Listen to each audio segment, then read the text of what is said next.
How to register into LTO Online. Hello everyone, this is Max. Welcome back to another tutorial video. So let's dive right in without wasting any time. Also make sure to watch this video till the end. First of all, open up your preferred web browser on your mobile. Now tap on the search bar. Now type LTO portal. Now simply tap on search and open up the first website. Now simply scroll down and here you can find an option for register now. Simply tap on it. Again scroll down.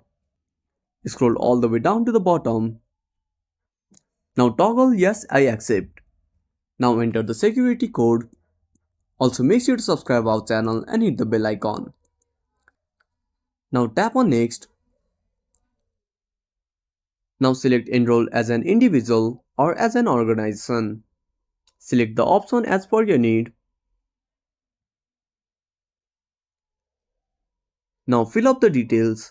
Also follow the on-screen instructions to register. And that's it. Thanks for watching. Make sure to subscribe our channel and hit the bell icon. See you in the next video.